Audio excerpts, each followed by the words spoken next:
साथियों नमस्कार। आप सभी का बहुत बहुत हार्दिक स्वागत और अभिनंदन करता हूं। साथियों एक नए वीडियो में आपके सामने जानकारी लेकर के आया हूं। चिकित्सा प्रतिपूर्ति में एफिडेविट यानी जो शपथ पत्र होता है उसकी क्या भूमिका होती है। सबसे पहले जानते हैं कि चिकित्सा प्रतिपूर्ति कौन भर सकता है। ऐसा व्यक्ति जो सरकारी सेवा में हो, सरकारी नौकरी कर रहा हो, वह किसी बीमारी से पीड़ित हो गया हो या वह किसी दुर्घटनावश घायल हो गया हो, उसका इलाज कराया हो या वह अपने आश्रितों का इलाज करवाया हो, तो जो इलाज में खर्च आता है उस खर्च का वो अपने विभाग के माध्यम से उसकी क्लेम करके उसका प्रतिपूर्ति प्राप्त कर सकता है। अब मैं आपको बता देना चाहता हूं कि किसी महिला के केस में यदि महिला अविवाहित है तो वह अपने माता पिता की चिकित्सा प्रतिपूर्ति स्वयं तो ले ही सकती है, अपने माता पिता की चिकित्सा प्रतिपूर्ति ले सकती है। यदि उसके भाई बहन हैं, वह अनमैरिड हैं, किसी सेवा में नहीं हैं, किसी नौकरी में नहीं हैं, तो उनकी जो है इलाज की वो प्रतिपूर्ति ले सकती है। जब उस महिला की शादी हो जाती है, उस लड़की की शादी हो जाती है, तो वह इस अवस्था में, इस परिस्थिति में अपने माता पिता के क्लेम, चिकित्सा प्रतिपूर्ति का क्लेम नहीं कर सकती है। लेकिन इसमें भी एक जो है कंडीशन है कि यदि उस लड़की के माता पिता की इकलौती औलाद बस वही है, तो ऐसी स्थिति में वह क्लेम कर सकती है। यदि उसके कोई अन्य भाई बहन हैं तो ऐसी स्थिति में वो क्लेम नहीं कर पाएगी। ठीक है। और पुरुष के केस में जानते हैं आप कि माता पिता तो रहेंगे ही, शादी हो गई हो तो पत्नी, बच्चे हैं तो बच्चे, ठीक है, इनका क्लेम कर सकते हैं, स्वयं का कर ही सकते हैं हर परिस्थिति में। अब एफिडेविट की बात आती है तो एफिडेविट कब लगता है? जब कोई सरकारी सेवक अपना इलाज करवाता है स्वयं का, तो ऐसी कंडीशन में, ऐसी परिस्थिति में एफिडेविट शपथ पत्र नहीं देना पड़ता है, नोटरी नहीं देनी पड़ती है। लेकिन यदि वह अपने आश्रितों का इलाज करवाता है और उनके मेडिकल क्लेम प्राप्त करने के लिए पत्रावली सबमिट करता है तो उसे शपथ पत्र भरना पड़ता है। अब आइए हम जानते हैं कि शपथ पत्र जो है ये, इसका प्रारूप क्या है और ये बनता कहाँ है, इसके बारे में जानते हैं। जहाँ पे भी पोस्टिंग है आपकी, वहाँ पे आप जिला कचहरी में चले जाइए। जो जनपदी कचहरी रहती है, जनपदी न्यायालय की जो कचहरी रहती है, वहाँ पे एफिडेविट बन जाएगा आराम से। हमारे आपके या किसी सरकारी सेवक के अधिकारी कर्मचारी जो भी हैं, वो उनके लिए बराबर उपयोग की बात नहीं है, बराबर कोई क्लेम नहीं करता है, तो ये हमारे व्यवहार में नहीं रहता है, हमारी जानकारी में नहीं रहता है, इसलिए ये बहुत थोड़ा क्लिष्ट लगता है। इसका प्रारूप क्या होगा, कैसे बनेगा, इसके लिए हम लोग बहुत परेशान रहते हैं, आप लोग भी रहते होंगे। तो इसके बारे में मैं आपको एक प्रारूप बता देना चाह रहा हूँ। आपको प्रारूप मैं लेकर के आया हूँ, ओरिजिनल अपना जो है हमने क्लेम किया उसका मैं प्रारूप आपके सामने बताने वाला हूँ। ठीक है, कैसे उसमें भरा जाएगा, क्या प्रक्रिया रहेगी और उसके बारे में डिटेल जानेंगे। आइए देखते हैं, आप स्क्रीन पे देखिए।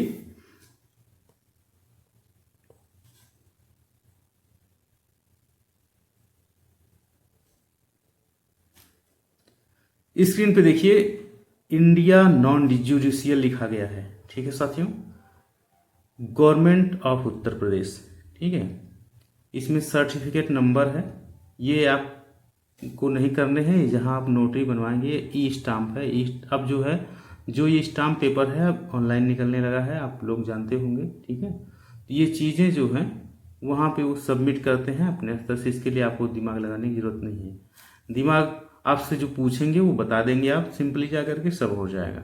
जैसे यहाँ पे मैं अपनी पत्नी का इलाज करवाया हूँ, तो यहाँ पे मेरा नाम रहेगा और यहाँ पे नाम रहेगा।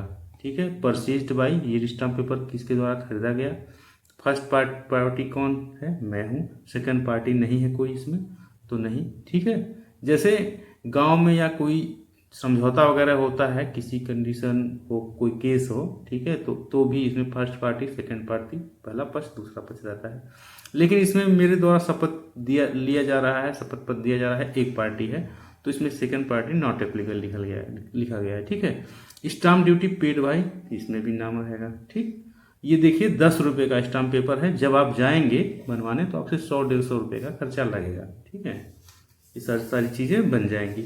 और ये जान लीजिए कि इसके बिना यदि आप अपने किसी आश्रित का इलाज करवाए हैं और ये नोटरी नहीं लगवाते हैं, शपथ पत्र नहीं लगाते हैं, तो आपकी जो है जो पत्रावली रहेगी वो खारिज हो जाएगी।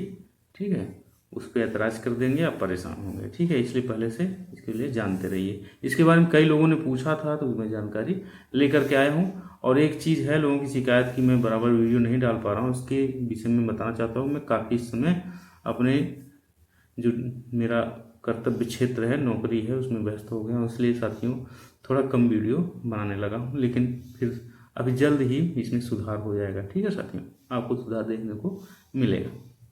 अब देखते हैं आगे क्या है। आगे है दोस्तों इसमें शपथ पत्र में क्या चीज़ें हैं, इसके बारे में हम जानते हैं। शपथ पत्र ऐसे है ये फॉर्मेट।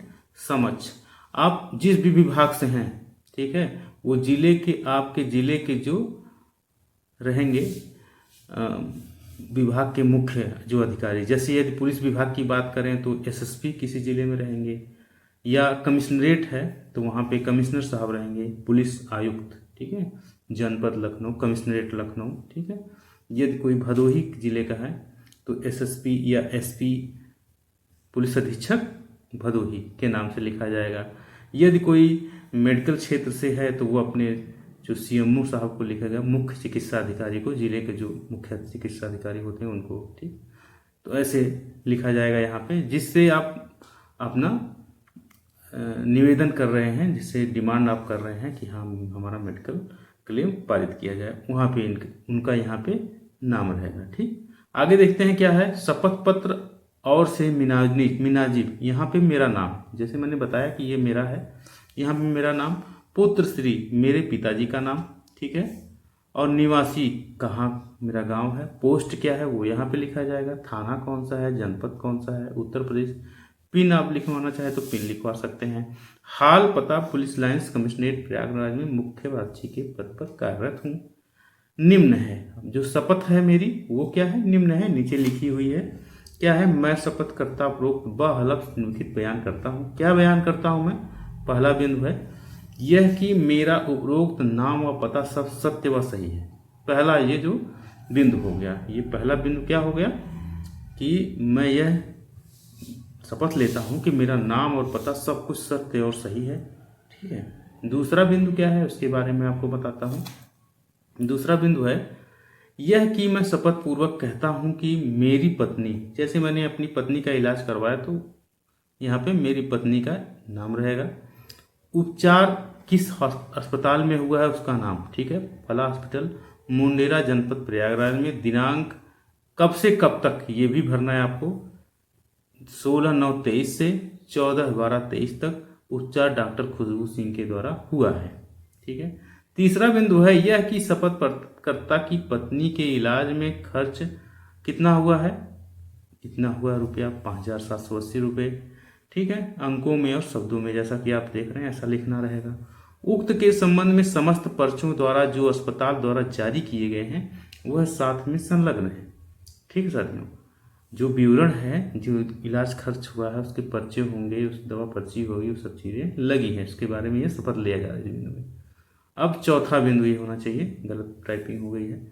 चौथा बिंदु है यह कि मैं शपथ पूर्वक कहता हूं कि उक्त उपचार की धनराशि का किसी भी सरकारी संस्था, बीमा आदि में आवेदन नहीं किया है और ना कोई धनराशि प्राप्त की है। यानी इस बिंदु में यहाँ पे ये शपथ मेरे द्वारा ली गई है कि मैं किसी अन्य माध्यम से, यानी किसी बीमा से इस पैसों को नहीं ले रहा हूँ या कहीं अन्य जगह से इस पैसे को मैं नहीं ले रहा हूँ। इसका कहने का मतलब ये है कि ये क्लेम पहली और आखिरी बार मेरे द्वारा किया जा रहा है, ये एकमात्र माध्यम से पैसा लिया जा रहा है, कहीं और से ये क्लेम प्राप्त नहीं किया गया है।